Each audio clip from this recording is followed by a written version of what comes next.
Hey everybody, welcome to We Run on Reruns. I'm Amanda and I'm here with my brother Eric.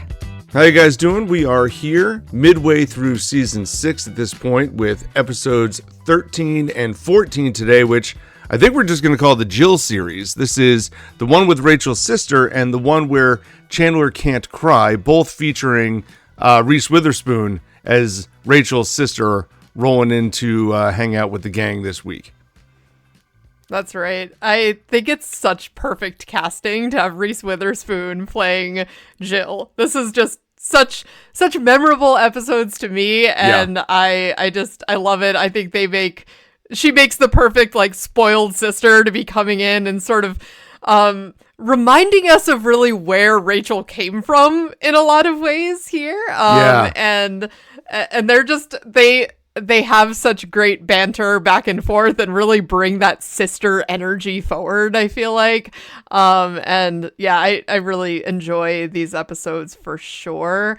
And, you know, as we were starting to talk about before we hit record here, these episodes that we're covering in this podcast and in the one that we'll be playing later this week, it's like the perfect pairing, right? Because these are both with Rachel's sister, and then the next are these definitely are not flashbacks, Eric. These are what could have been, right? They were like alternate reality episodes grouped together. This is I mean, I don't even know what we start calling these things because they're not flashbacks, but they're like backwards in time on an alternate timeline. You know, this is this is the first version of the Friends like multiverse, I guess, if you want to. That's what I was just gonna say. Yes, multiverse Friends. I love that. Yeah. So yeah. I mean, we will see. We'll get to that one later in the week. But today, it's all about Jill and all about the things that happened with Jill along the way. And I forgot to pull up. I don't know if you did. Did you look to see if she had won any awards for this? Because I know. I think Christina Applegate won an award for like best supporting actress when she came on, or best guest star, not supporting actress, when she came on. Oh my God. For Friends later. But I don't know if Reese Witherspoon did or didn't. When we get to those Christina Applegate, I mean, listen, Reese Witherspoon is great, but Christina Applegate, too, is just absolutely bonkers. I think the level of stupidity that she pulls forward is just, wow. Yeah, but you know what? The three of them combined, you can go, yeah, I could see how these are sister. Like, it's not like they tried to elevate crazy. But one of them was a little bit more insane. One of them was a little bit more spoiled. One of them is Rachel, who was kind of like fought her way out. She's the one daughter that Dad is proud of. Well, that's right. Well, and as Phoebe put it, is this the spoiled one or the one who bit her? Yeah, right. Exactly. And that sets the tone. It's like, oh, figured it out. Okay, got it real quick. Yeah, but just as a quick reminder of where we left things off with Friends, we had Joey and Janine's relationship being quite short-lived when Janine could not stand hanging out with Monica and Chandler. We had Rachel trying to hide her love of Pottery Barn from Phoebe. We also had Chandler and Ross arguing over the ownership of what Monica let them know was a really, really bad joke. And we finally also had Phoebe calling out Monica for being high maintenance and Rachel for being a pushover. But, you know, she was just flaky. So what does she know? That's right. That was how we left things. She is flaky. Yeah. She owns it. She owns flaky. She owns that. Hey, I like it. Well, today we're going to jump into season 6, episode 16, which is the one with Rachel's sister. And as we've mentioned already, this is where Jill arrives and is trying to kind of emulate Rachel's storyline of breaking away from the family and going out and making it on her own. We also have Joey, who has his job at Central Perk, where he has now decided he's going to give away free food to all the pretty girls. And Monica, who doesn't get sick is sick, but she's not sick, but she is sick. And that's where we're at. She's very sick. She's obviously sick to everybody other than herself. Yeah. Well, Eric, I appreciate how this episode opens up sort of outside of those topics, but just a notable moment that Joey is extremely good at math when it comes to being a waiter. Yeah. He's just, wow. He's pulling it all together. So he pulls out some unexpected talent, right when you wouldn't expect it. So right. And as Chandler says, this all coming from the guy who couldn't split our $80 phone bill in half. That's right. What I'm saying. Like, but all of a sudden when it comes to tips and the money that he's raking in, that math is rolling real quick. Mm-hmm, mm-hmm.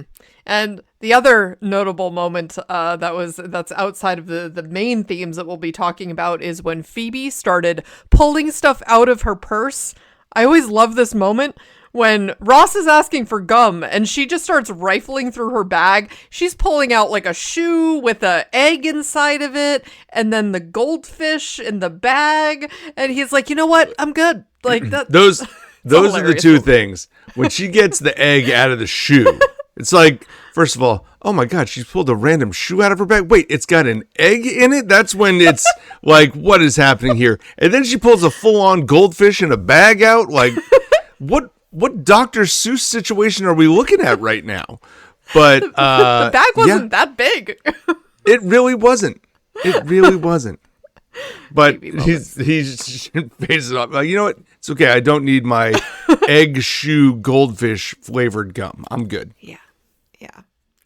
And then we see the knock at the door, which is great because Phoebe's doing the head count. They realize they're all there. Like, who's knocking at the door? This is such a, like, shining the light on the stupidity of Friends sometimes, where it's like all six of them are in the living room. There's a knock at the door, and they all kind of look around. They're like, wait, 1, 2, 3, 4, 5, 6. Yeah, we're all here. Who's possibly knocking on this door? Yeah, but well. Also, when do they ever knock at the door if it's one of them? No one ever knocks on that door. They're just all coming right in. As we establish at the end of the series, they all even have keys. So if it's locked, they're more likely to break the door down, which happens multiple times. Yes. They're more likely to kick that door off the hinges than actually just knock on it. That is correct. Yeah. Well, it's Jill. That's who's knocking at the door. And that's when Reese Witherspoon comes in. Joey is automatically, how you doing? And Rachel's like immediate response. It's so good. Like she doesn't miss a beat. She's just, nope, do not, shutting this right down immediately. Oh, yeah. She should have shut it down somewhere else. She apparently left the door open. Because she shut it down for Joey immediately. This whole thing. Eric. Oh my goodness. I don't know what to make of this.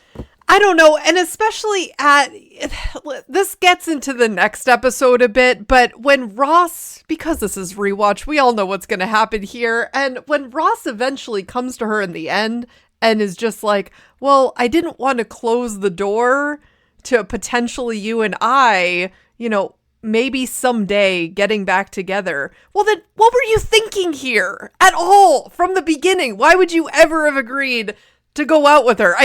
Ross is just, no. This is why people don't like Ross. No. I don't know. Listen. It doesn't make any sense. Yes, it does. Because. This is men? No, well, yes. But also, what happens in this episode? Right, let's talk about this episode first. Okay, all right. Okay, all right.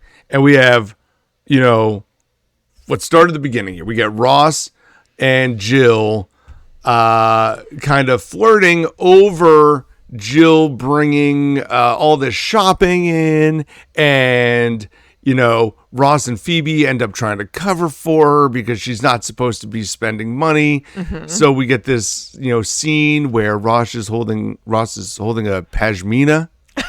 And I think it's a rug. And he's like, I think it's a rug. I don't know what a pashmina is. I still don't know. It's a wrap. I went with scarf in my head. I'm like, I don't know what this thing is. It's like an oversized scarf. Yes. Okay, there you go. Would have been so closer. I would have been closer. It's not a rug, Ross. Come on. It's not a rug. But we go through this whole thing and they start flirting, right? And Phoebe brings it to Rachel and says, hey, listen, just want to let you know there might be something. And I personally do love Rachel full spiral, out of control at this moment, where she's like, no, there's nothing there. And then it's like, oh my God, like they're going to be dating. Oh my God, they're going to have sex. Oh my God, I can't believe Ross is marrying my little sister. Like it's just full on. It's so like, funny rotation. And it's like, yeah, I can actually see how that would transpire real quick, especially for Ross. So like at first she's like, well, I can't control what they do. And she's like, isn't this incest or something? Yeah, she goes no. Totally full out of control. But I don't know. Oh, and Ross and Jill, she should be able to do whatever she wants to do. Oh my God, I cannot believe Ross is marrying my sister. This is the worst thing that could have happened. Like full freak out. Awesome. Love it. But then she goes, this is the thing. She goes and talks to Jill, right? And explains to Jill something about, what were they originally talking about? Oh, she goes in and is like, so I hear you like Ross, or you might be dating Ross. How's that going? Blah, blah, blah, blah, blah. It just kind of like trickles down. And Jill's like, no. I mean, that's the kind of guy that you date, but not the kind of guy that I would date. And Rachel then essentially pushes the envelope to set them up, right? Which is the exact opposite of what she's trying to do, but she's trying to defend Ross's honor as a reasonable suitor for anybody. And this is where it's not wrong, because Ross comes to Rachel and she does not like change the narrative. She's basically like, he's like, well, but you said it was okay, so it's your idea. I mean, I would have never done this, but my God. Okay. And it's kind of like, this is your moment, Rachel, to be like, yeah, listen, Ross, I didn't really mean that. I was just trying to like we can't do, you got to say it there. Say it there. It's not on Ross. This is on Rachel. So with I can totally get on board with I that. hear what you're saying. Yeah. Like the end story, like if he really didn't want to mess it up, right, then he's got to know that. But at the same time, if she's the one saying, go do this, and like, what do you want him to do? And I did read the scene with her and her sister a little bit differently, because to me, it's like, she's kind of defending Ross's honor, but I feel like more than anything, she's trying to explain, yeah, I made a great decision because Ross is a good guy and I'm the one who went out with him, right? So it's like, he is someone who's dateable. He was someone that I was in love with. Like, I feel like it was more about her own, defending her own ego at that point. Like, saying, like, why wouldn't anyone want to date Ross? Because she was in love with him. So obviously he's worth it, And it's like, handsome, but in smart, saying kind, that, what, those aren't good things to you, but totally pushed her onto him, which I feel like Reese Witherspoon, she was so like, oh, both of them are just so sneaky too. And she was like, well, he's the kind of guy that you would date, but me, not so much. So good. This is perfect. She was so good at this. Because she totally, I feel like, wanted to date him from the beginning, but wanted Rachel to want her to date him. Like, I think that it all was this very manipulative back and forth. Like, she in her mind was already flirting with him, already knew, hey, how do I get Rachel to push me into this, and knew exactly how to play her own sister. That's a far more vindictive storyline. Oh yeah. I don't know that I've ever thought that way about that scene. That I think so. It was the long con from Jill. Oh to, set it up this that way. Sat there immediately like the fake crying, and she was like, "I invented that." Like, what are you doing here? Like, I think this girl is just manipulative beyond Rachel. Like, I think that she is definitely.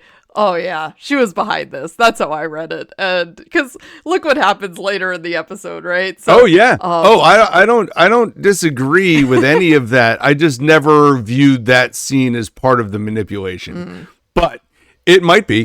I think that's fair. That's a fair way to read that. I mean, in the end, I don't think Jill like really had this like this desire to fall. Like, I don't think it was about falling in love with Ross. To me, it's just about, oh, Rachel dated this guy, so I want to date him too, you know, and just being a bratty sister, which is what Rachel ends up calling her out on. Like, you're just being a brat.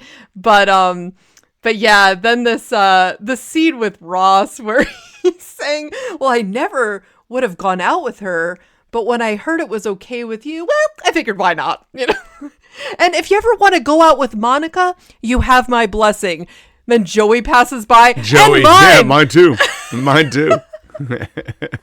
Wow. Yeah. Love that. That's a sneaky little line from Joey that is super funny. Yeah. And but then when he picks her up for this date, though, and Ross saying to Rachel, I'll have her home by midnight. Oh, wow. Listen, that's Ross, just the worst moment in doing? This whole thing. Well, what's he supposed? I mean, I don't know what he says in that scenario, right? I know. You're going to pick up your date from Central Park. She is there. Her sister, who's your ex, also happens to be there. Like, how awkward is that moment? Really awkward. No matter how much you think Rachel has or has not signed off on that. Yeah. Like, it's just a weird moment all the way around. And he's got to say something. Oh, man. But I feel like one of my best lines is coming up with Chandler, though, when Rachel witnesses Ross closing the curtains in his apartment. And she's telling Chandler and Monica about how the curtains just got closed. And Chandler's like, oh, he's going to get some. And then he looks at Rachel. He's like, of the glare off the streets out of his window so he can have a pleasant conversation with your little sister. Well, I'm off to bed. I'm going to bed. That is the classic, like, awkward Chandler moment where he's said something, but he realizes he's got the wrong audience and he's got to convert it, and it just keeps getting worse and worse and worse. And the answer is, I'll leave you guys alone. See you later. Because, yeah, like, there's nothing he can do there. Just stop, Chandler. Just stop. Walk away quickly, and let Monica deal with that. Yeah, this is just awkward all around. But yeah, Rachel is now obsessing at this point, looking out the window. Like, what? And the irony in this is it's very similar to Ross staring out the peephole of watching her come back from a date with Mark. This is the exact same, except the peephole is a giant window. Like, you can see right across very easily. But the funny thing is, you didn't think you would get Rachel in this position. Right. But there she is. Mm-hmm. And it's with her family, which is crazier than anything Mark was. Oh, so right. Yeah. That is definitely crazier. Although I do feel like when stacking those two scenes up next to each other, the peephole scene definitely wins in my mind, because we have, like... Oh, well. Like, literally... yes, it does. Ross's legs in the air, like Chandler holding him back. It is so, so good. So, we didn't have quite the I will physical. continue to say, but it's always funnier. I'm just trying to think real quick through the rest of the series. Yes, I stand on this. It is funnier watching Ross chase after Rachel than watching Rachel chase after Ross. Yeah, I would. It just is. And I think there's something about it. I mean, maybe it's the gender thing. Maybe it's because the one that has to deal with Rachel would be Monica, and the one that's typically dealing with Ross is Chandler, and that makes it funnier. There's something there, though. Maybe when Ross is spiraling out like that, it's a funnier moment than when Rachel is. Yeah, I feel like there are some gender stereotypes that come into play there, or just how we not stereotypes maybe, but it's like how we accept, you can call them that. Accept the humor behind a guy's desperation as opposed to a woman's desperation. You can kind of, it's like, all right, that's hilarious. He's insane. Whereas, like, when a woman is maybe acting insane in the same role, it's like, all right, now we're borderlining on, like, is it sad or is it funny? You know what I mean? Like, well, yeah. Right. And Rachel makes it funny. She makes it funny every time. A good job. Yeah. She absolutely does. Both scenes are funny. I'm not trying to discredit that way for sure, but there is always going to be something. Yeah. Just, if you want to call it gender stereotypes, I think you're probably spot on, where guy chasing girl is funnier than girl chasing guy. It just is. I mean, but it's also like these. It's a story that's been told forever. It's true, and it's also, hey, these actors like David Schwimmer playing like, as I've said numerous times, we both have. It's like we're Ross fans. I know a lot of this is a controversial topic. We both are Ross fans. Like, we enjoy watching him being insane, and so he just pulls that off in still a likable way, in my opinion. And so it's like he can be nuts, whereas then it's like, all right, like I could see where he got there, but also just like he's hilarious as a character. So yeah, just love that. But let's take this episode and turn it into the other storylines here real quick. I think the Joey storyline is irrelevant. I mean, he's giving free food away, and the only thing is that he doesn't realize he has to pay for it. And then Gunther hits him with the, like, hey, listen, you owe me money. You've got to pay for these things. He's like, that's the 20th person you've sung happy birthday to today. Oh. And then, where is it? I wrote it down. He says, you are, I forget where it is, but he said that, like, you're no longer authorized to Joey loses the ability to distribute birthday muffins. That's what I wrote. That he's like, you're no longer authorized to distribute birthday muffins. And Joey is just beside himself, because this was supposed to be this huge, like, dating scheme for him. Now he just has to, like, charge girls for money, and he's not having that. He doesn't want to do that. But otherwise, there's not a lot from this scene other than Joey kind of wandering around in the background and, you know, throwing in an odd comment here and there, like he did for the like, you have my blessing too, like that stuff. The bigger part here is Monica being sick. There's a lot with Monica being sick that is funny. Yes. But I just was trying to quickly look up. Did I recognize that actress at the beginning of this episode that Joey was hitting on, the blonde, who he was like, it was her, he was trying to, and her name is Susan Yeagley. And I don't know, Eric, did you recognize her? She had the blonde curly hair. I recognize her from Friends. She's the one who came on twice. She came in at the beginning. He gave her the free muffin. And Ross was like, well, how come I don't get a free muffin? You know, stuff like that. How come our food's not free? And then she comes back a second time, and he says that, listen, my boss says I can't give you free food. And then he just starts singing happy birthday to her to give her free food. I guess she had a small role on Almost Famous and Coyote Ugly. She's had a lot of just, she was on Parks and Rec. Oh, that's what I know her from. Eric, are you a big Parks and Rec fan? I've seen some, but not all. That's one that I got to get through still. She was on several episodes as this character, Jessica Wicks. Those of you out there who know the show will know that name. But yeah, she that's what I know her face from, because I'm like, I know that she's been in several other things. Okay, sorry. Had to make a tiny caveat there with who that was. But no, I agree. We go into this whole Monica, refusing to acknowledge that she's sick. Really my favorite line from this is when she keeps saying that she's fined. When you put a D at the end of fine, you are not fine. And I don't know, this kind of reminded me a little bit of Barney Stinson in How I Met Your Mother, where I was just going to say, that is said in our house all the time. When someone is sick and they're like, well, say fine. And it's like, nope, you're sick. Whenever I start to be sick, I just stop being sick and be awesome instead. That is true. That is something you could do.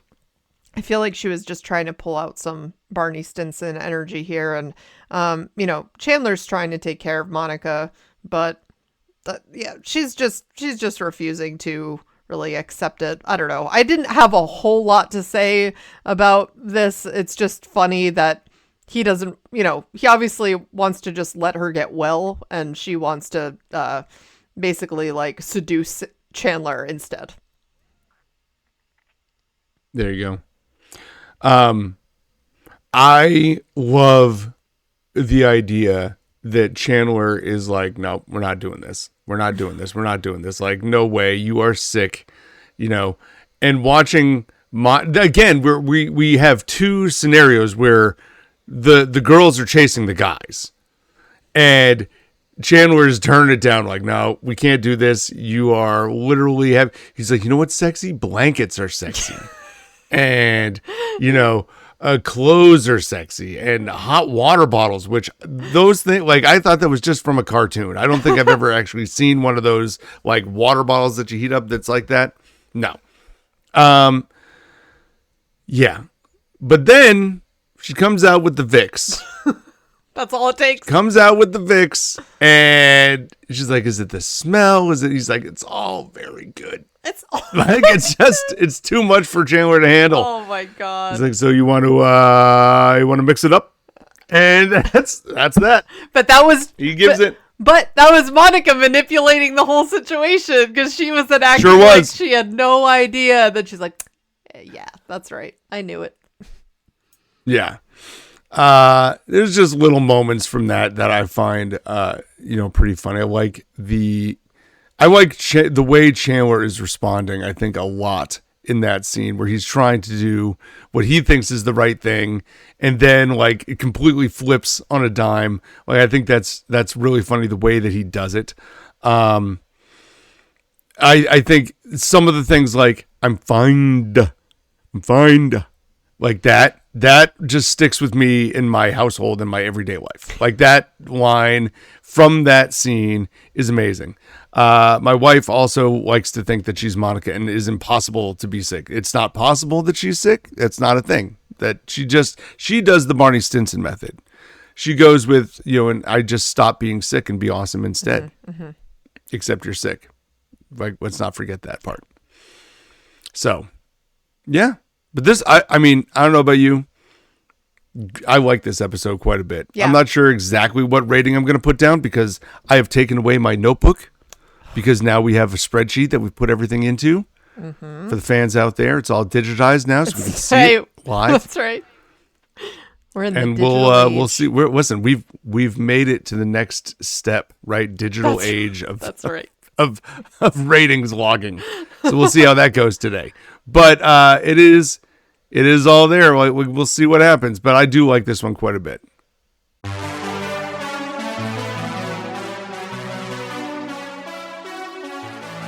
And with that, we're going to move on to season 6, episode 14. That is the one where Chandler can't cry.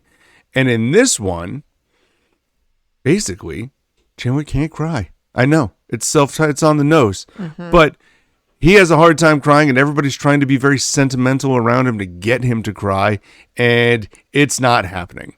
Meanwhile, Jill and Ross are still on this date, and we are going to see, I don't want to call it the breakup, but it's like the end, just the end of this relationship, thanks to Rachel. And Phoebe, well, Phoebe's actually a porn star. Shock of all shocks. And we go from there. I'll leave it at that. What do you want to jump into first? Well, one notable thing to me was that this episode it rolls right in from the last episode. Like, we still have Rachel right at the window. So it picks back up there. So I just appreciated that moment. And, but then we have Rachel asking Ross about, the shut drapes. Why were they shut?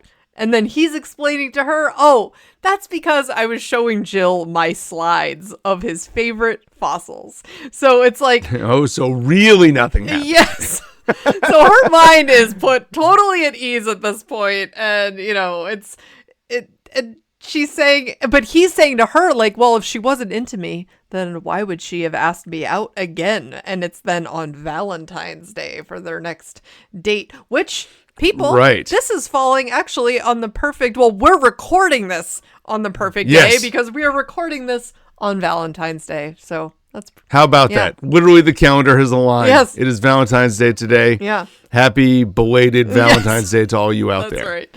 And we also, but then have Rachel's telling him that it's too weird. And I really love this scene between Rachel and Ross because she kind of starts off trying to be super casual about it. Like, yeah, it's too weird. And, but then she quickly, it's like, no, we need you to end this right now. Like, yeah, I can wait until later at first. And then saying, making you call her right now, that would be crazy. And she's like, yeah, let's do it right now.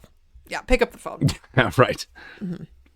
She has a full-blown freak out. Like, this is where she is literally melting down in front of him and basically begging him to call right now so that this can be over, so that she doesn't have to worry about it. Yeah. Because what is it? He says, well, I won't see her again.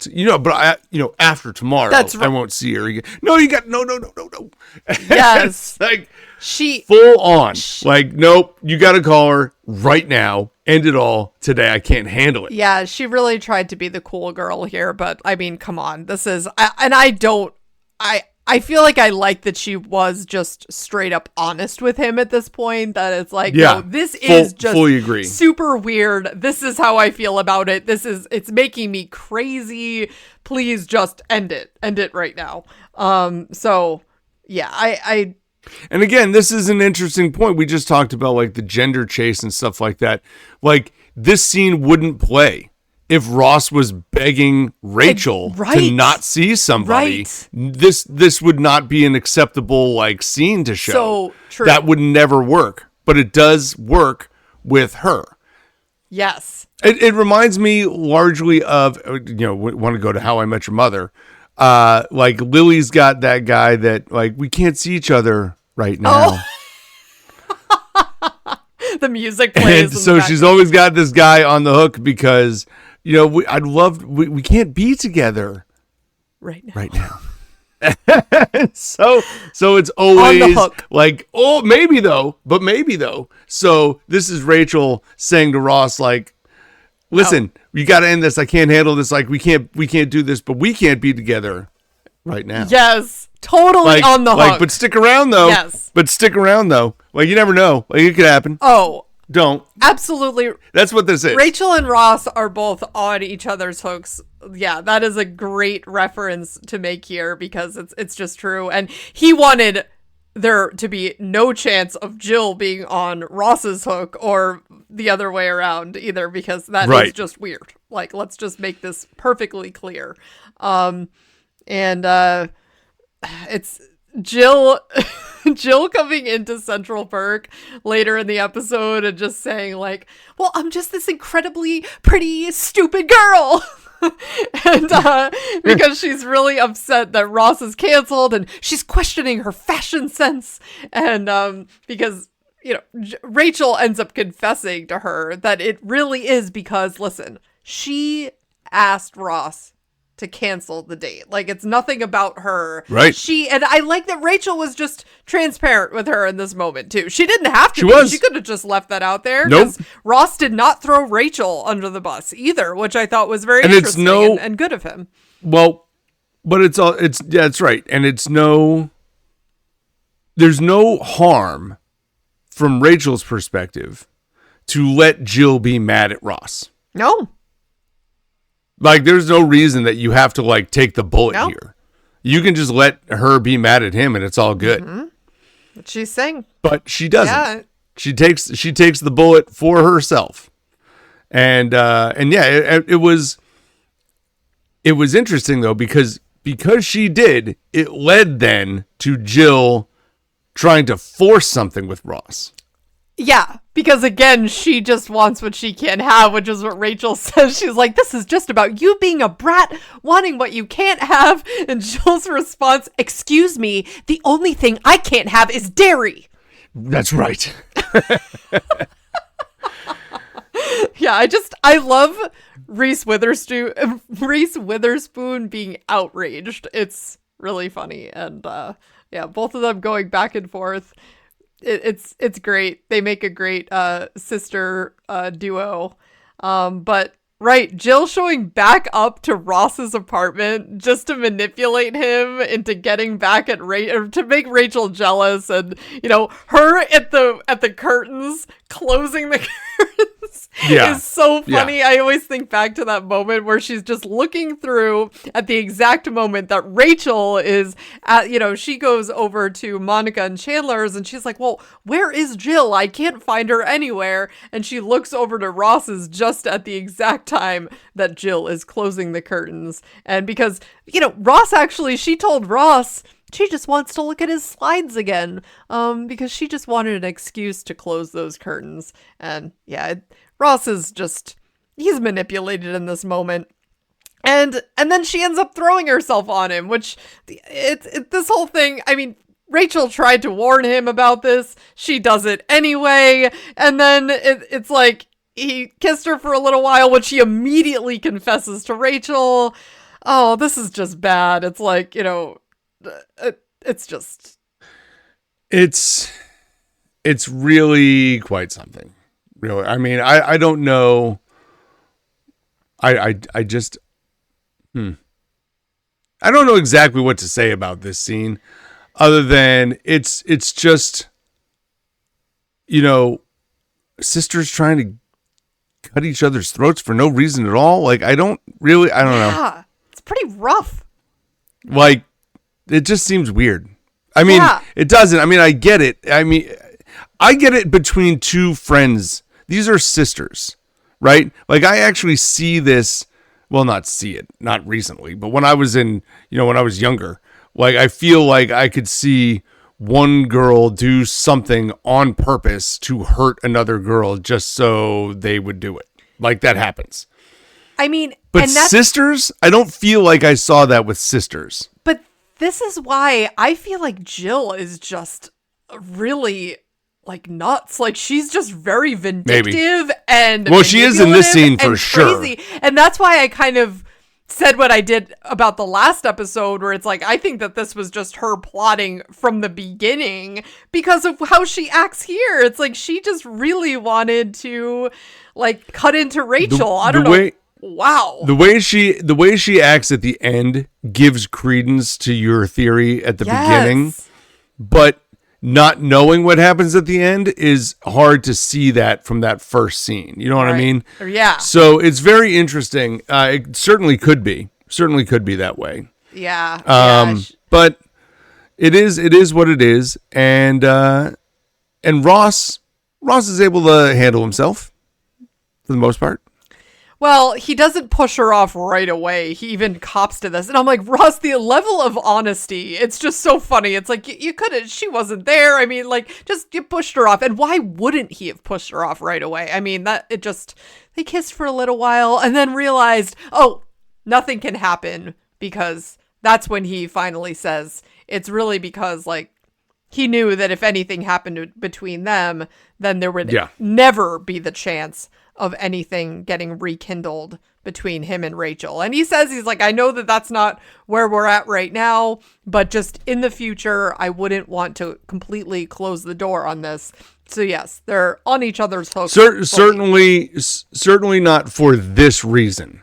No. Like, you could close the door on a more realistic opportunity, but this is, like, I think even Ross knows this is not a real thing. Like, this is a short-term thing at best.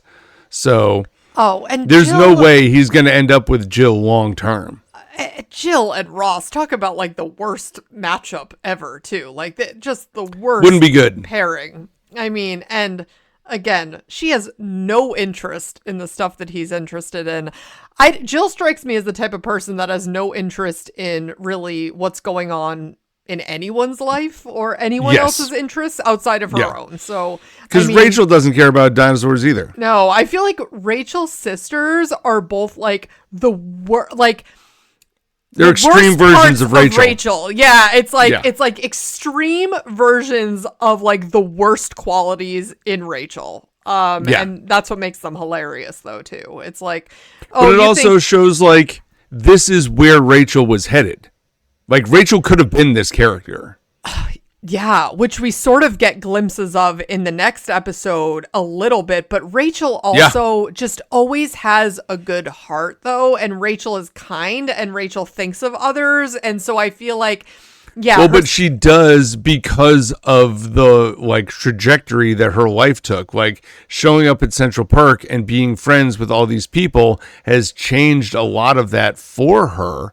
Sure. Where if she had just gotten married to Barry in the first place and hung out with those other girls who showed up at the coffee shop, I don't know that it would have. But she made that choice to not marry Barry, she too, did. right? Like, I feel like some of it is, it's always that nature-nurture thing, right? Like, some of it is her environment, but she chose to surround herself with those people. She chose to cut herself off, and she did. She was the one who really then was like, you know what? I need to make that shift in my life. Whereas I look at Jill and what was her other sister's name? Amy. Amy, thank you. Like they are both choosing to continue down this path, and like so there's the environment, but you got to make that choice to be in that environment and be influenced in that way as well. But I like For what it's worth here, too, with Reese Witherspoon, like, she filmed this episode from Friends in 2000. Legally Blonde came out in 2001. I feel like this was, like, an audition for Legally Blonde. You know, it's not officially, but this character could roll into Elle Woods very easily. Elle Woods was a lot sweeter and a lot brighter, though, than Jill. Yes, she was. Yeah. But there are some parallels here. So for sure. True. Yes, that is a really good point.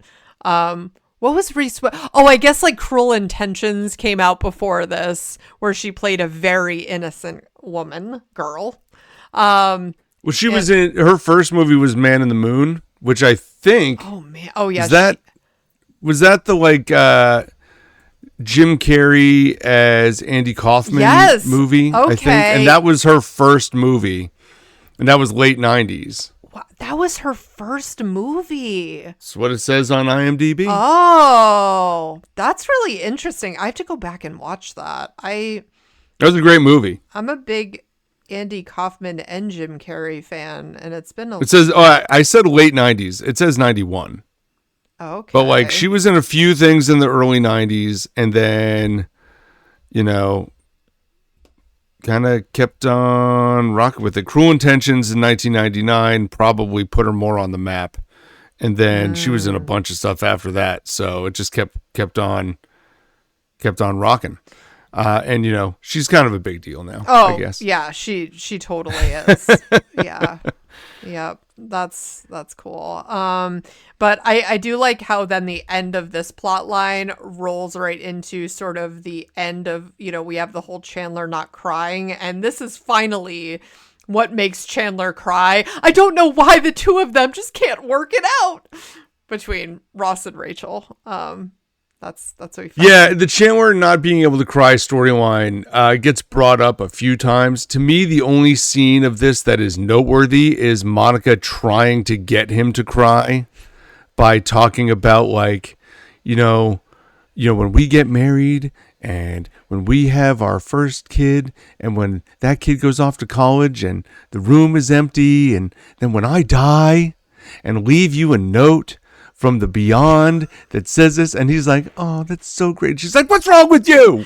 Well, the best part about she's trying so hard to get him to cry, and he, I think, is interpreting it as she's being accepting of him. He's taking it word for word. Like, well, yeah. You're accepting of me not being able to cry in all of these future sad scenarios. Okay, this is and then, kind of course, messed up. He fully breaks down when Ross and Rachel can't get together. This is a bit messed up of Monica, because she's saying, like, I don't care if you can't cry. I love you. And all those things that you just ran through, and she's saying, yeah, if I left you a note that says I will always be with you, and you still can't shed a tear, because that was the thing at the end of all of those sad things. She's saying, it's okay if you can't cry. Like, I know that you'll be crying a river inside. And he's like, wow, that's so great. I love you so much. And she's like, what's wrong with you? You robot. Wow, Monica, that was dark. But it's like, I also, it's like she was trying to say, I accept you, but also, like, she wanted him to come around and she was trying to reverse psychology her way into this. Totally. She wanted him to come around and didn't say, work. Oh, I would definitely cry in those scenarios, but no, that is not. He was not picking up on that, and I don't know, when Chandler actually was doing the fake cry, which I think was supposed to be real tears, it did not really land well for me. I'm like, okay, I don't know. I did not even buy it. I don't think it's, well, of course not, but it's funny. Yeah. That all those things that Monica runs through can't do. And then when Rachel comes, or when Ross comes to tell Rachel how it went down and apologizes, blah, blah, blah. And he's just like, I just don't see why they can't work it out. Like, it's a funny little bit at the end to kind of cap off the Chandler can't cry, to show that he can cry, but he cries over his friends more than anything else. And then of course he's crying in the exit at the very end of the episode.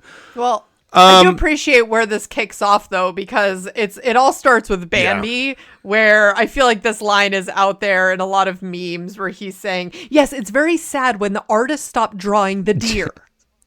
That is so funny. And that right there, I think puts some context to some of these people, myself included a lot, for people who don't get super emotional over movies and TV shows. I will not lie, there are some that'll get me every now and then, especially now that I have kids. There are things that happen with the kids. It's always kid-centric that'll get me a little bit more than others. But genuinely, there's not a lot of stuff that I'm going to cry over. And there will be a moment or two in Friends that might get me. But there are not many. And I think Chandler represents a huge part of the population who would be like, yeah, no, they just stopped drawing the deer. It's fine. The show, they told them in the script to stop doing that, so it's over. And it's no, the people who get really wrapped up in the story, and in Friends, I am one of them. Those people are more emotionally connected to it, and the other people who are just watching it as a show or as a movie, they disconnect, and it's very easy to not cry for something like that. Yeah, for sure. I do love when Joey freaks out even, and he's like, no, it's not okay. You're dead inside. And it's yeah, absolutely. Yeah. And then they all start calling him, dead inside, and just, it's pretty harsh. I'm like, my goodness. It's a bad day for Chandler. Not a good day. It's a bad day. It's not a good day. But it's not as bad a day for Chandler as it is for Phoebe. Oh, my gosh. And Phoebe, this is such a funny storyline because all the friends buy into it. Yes. This guy at the coffee shop comes and gets Phoebe's autograph because he's her biggest fan. And she's like, oh, okay, thinking it's about her music. And then says, which is another funny exchange, says to Joey, hey, take care of that guy. He's a fan. And then she leaves. Joey goes over. He's like, so do you want me to do some Dr. Drake Ramore? He thinks it's his. Which, if I'm him, I'm probably thinking the same thing. And he's like, no, I don't know who that is. But I just saw Phoebe Buffay, the porn star. And he's like, no. Yes. And they go and get the movie and bring it back, and they start telling everybody about it, and Phoebe's not there, and it's the five of them kicking this around. And they're like, well, twins are weird, and she had such a weird upbringing, and, this, that, and the other. And they're starting to piece it together where it's like, this is plausible. Like, this, maybe. Like, she lives far away. We don't see her all the time. Like, yeah, it's possible that this is the case. Until they realize that there's a tattoo, and it's Ursula, not Phoebe. Which, of course, Joey, being the brave friend that he was and was not going to watch the tape while the rest of them did, Joey immediately is like, what? Turn it back around. Hold on. Rewind that. I can see this now. I love the classic 90s reference in the title of the movie they selected, too. Buffet the Vampire Layer. Awesome. Such a good one. They also had, what was the other? They had Sex Toy Story 2. And Lawrence of Arabia. I forget the other one. Oh, yeah. Well, that one's a little less 90s centric. But, yeah, these are really quite something. I love the moment that being where said, Ross, they come in with the movie that they've rented. It's Joey and Ross. Oh. But Joey had just gone on his own to rent the movie. And Ross is quickly saying, I saw Joey was about to go in, so I ran ahead of him, to surprise him. And then I pretended that I didn't know he was there. Ross. Just own it, man. Just own it. Just own it. But it is what it is. Joey also is like, does not want to watch this movie at all. He's like, Phoebe is our friend, and I'm not going to watch it. And Ross is like, yeah, good for you, Joe, and then goes to watch it. Goes and sits down anyway. Absolutely. Yeah. This was a funny scene all the way through. Yeah. Well, once he found out it was Ursula. Capped off by Phoebe walking in the door at the end, being like, what am I doing? I love that moment. Oh my God, what am I doing? Like, she even is like, that's me. Yeah, so good. And that's really the take-home scene from this whole storyline. Because after that, Phoebe goes and confronts Ursula about it, and Ursula's like literally shooting a film in her apartment at that moment. And, she's not going to change anything. So Phoebe does really the smartest thing ever and goes down to the production studio and gets them the real address so that Phoebe gets sent all the checks. Yes. Because it's Phoebe. You know what? So all the paychecks now just roll right to Phoebe. I love this move. Yes. You know what? It's a great move. Ursula Absolutely. Wow. Yeah. Ursula is, I feel like, Rachel's version of Jill, right? It's like, my goodness. Oh, she's way worse than that. Who's worse? She's worse than Jill. She's way worse than Jill. She's worse than Amy. Ursula's awful. Ursula? I don't know. What redeeming qualities have we really seen from either Jill or Amy? Well, we haven't seen Amy yet at all, so we'll have to get there. But Ursula has had zero. Yeah, it's true. Ursula is awful. Ursula's literally withheld information from Phoebe and you didn't read the suicide note? Oh. No, there was a note? Come on. This is she is really, really bad. No, she's bad. Yeah. That being said, we get through that, and then what happens here? I had something else that I wanted to mention. I guess, you know what? It's lost my mind. I've lost it. Words have lost all meaning. Maybe it'll come back to you in the IMDb rating. It'll come back to me someday. Yes, maybe it will. Otherwise, we move and we go on to our next thing.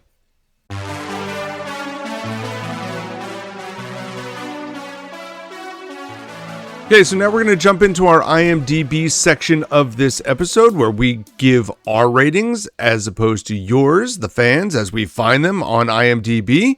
We give our favorite and least favorite characters as well. And now, fancy as it is, I actually spent some time making a spreadsheet with all of our information.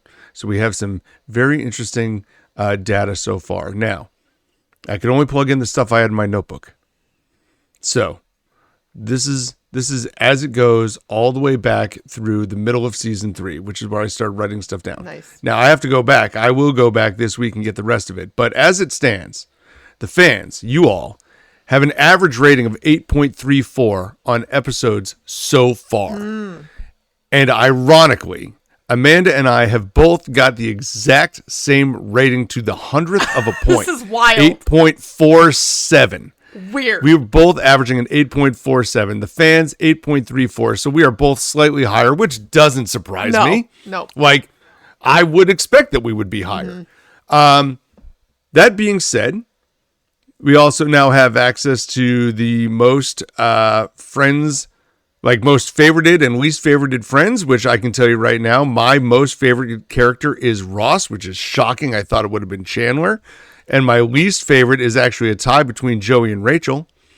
Amanda's favorite, also Ross, but by a very narrow margin over Monica, the Gellers getting Amanda. And the least favorite, also Monica, but also tied with Joey. Joey is ratcheting down our rankings, apparently. So we will have to take a look at that. But we will add some more from our earlier seasons, and we'll see how that changes as we go.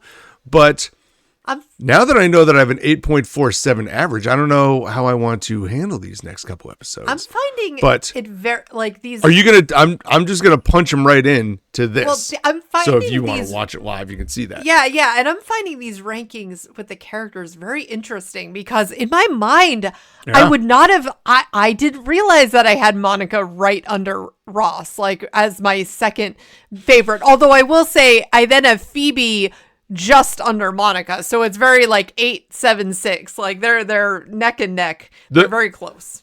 The most surprising thing to me is that I have only picked Monica as my favorite once. That is surprising. And I did it on our last podcast, like 2 podcasts ago. I picked Monica.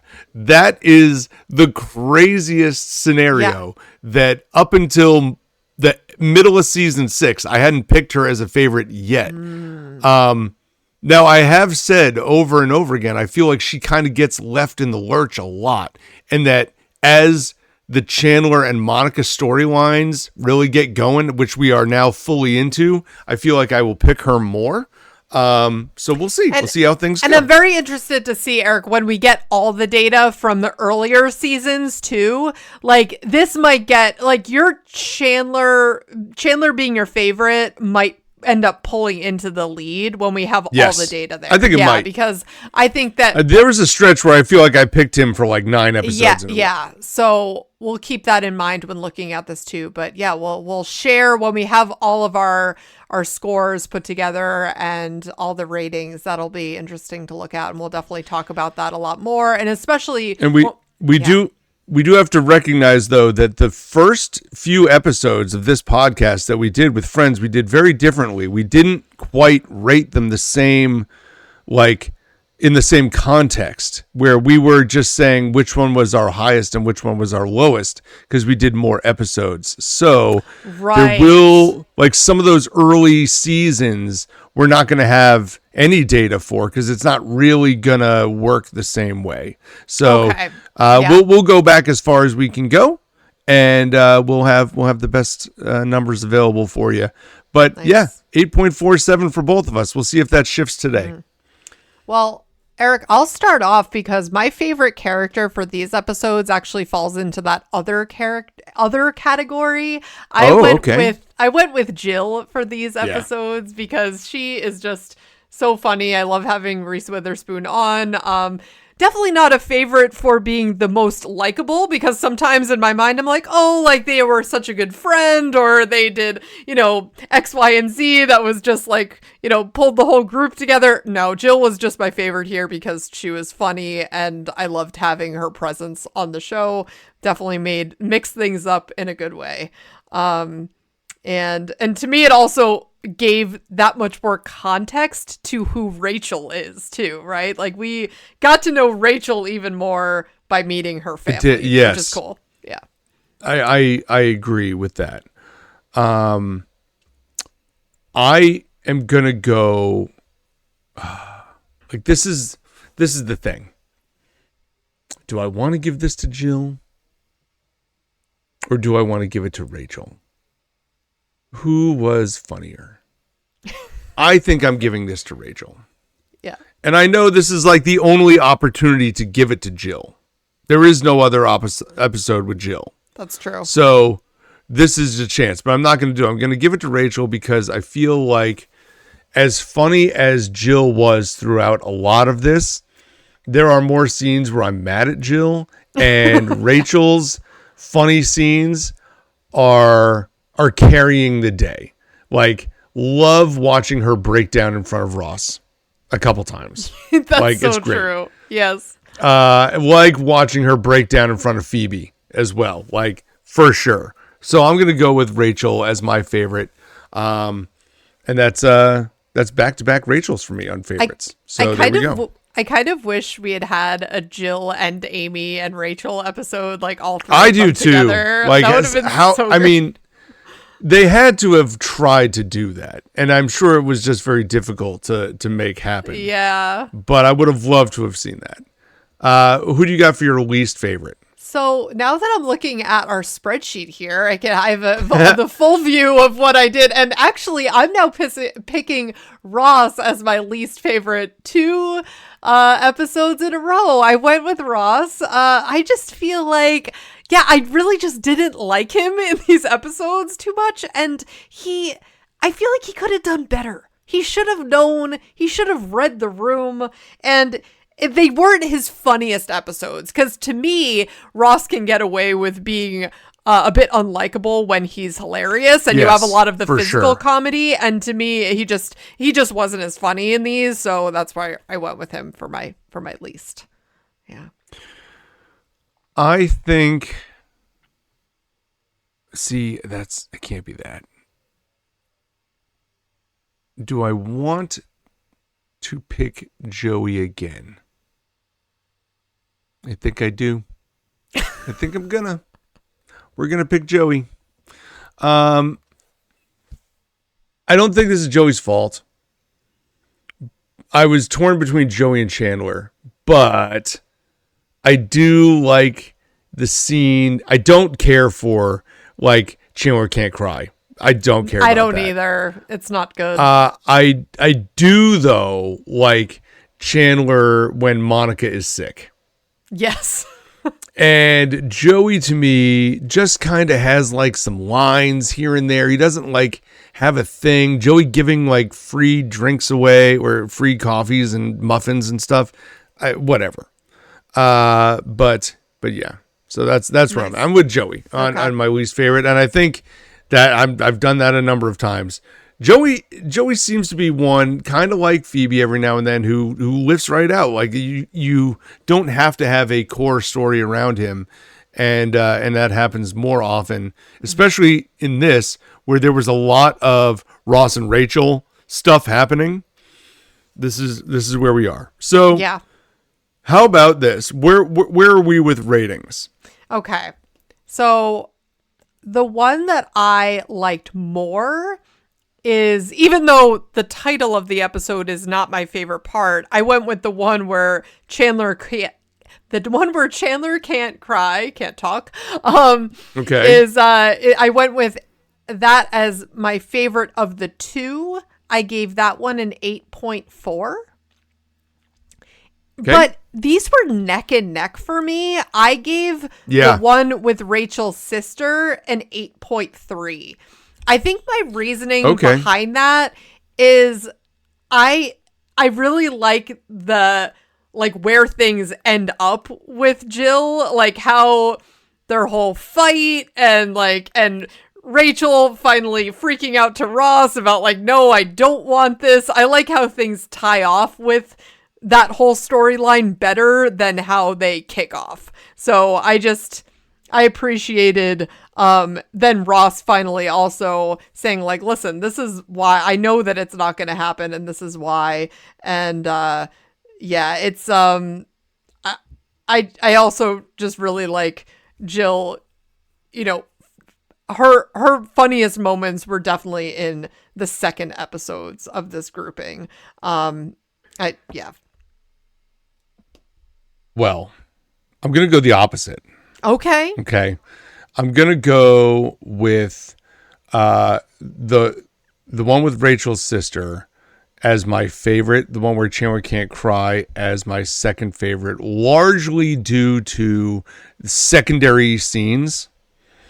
I think the Monica being sick scene is funnier. I think the Joey handing out the free drinks is okay. Chandler can't cry is my least favorite of all the storylines. Ursula being a porn star is funny. Don't get me wrong. That's a funny scene.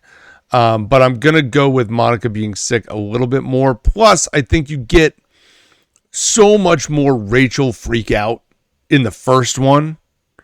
You see her like force Ross into the breakup afterwards, but like the culmination of it all happening and like her convincing Jill that she should date Ross and all this stuff. I like that more than the fallout of the end. So I'm going to actually give the one with Rachel's sister an 8.6, and I'm going to give the one where Chandler can't cry an 8.2. And I don't know if you're watching me, but I'm punching in the IMDb answers right now as I say my pieces and realize that the people are very much with you on this one.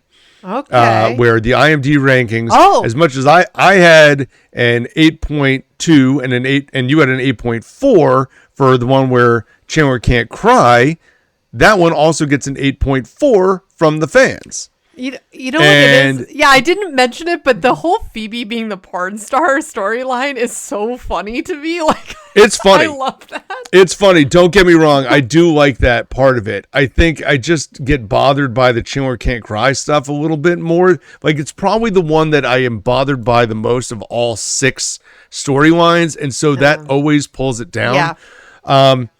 If I go back, maybe I could make these two a little bit closer.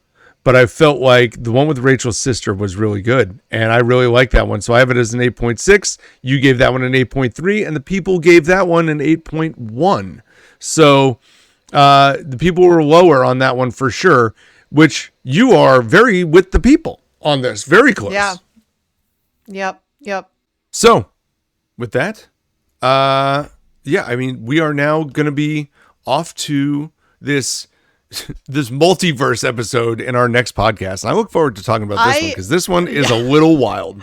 I really look forward to talking about these because it's great. It's all about the scenarios of what could have been, which is actually really the titles of those episodes. So we look forward to seeing you guys over there.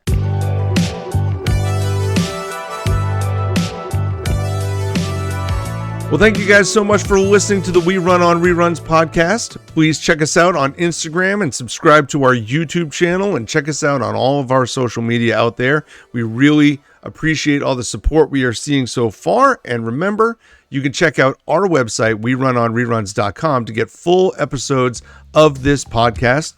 You can also find them on Spotify, Apple Podcasts, or your other favorite podcast players. For Amanda, this is Eric. Enjoy watching episodes 15 and 16 of Friends this week. Happy rerunning, everybody. See you later, guys.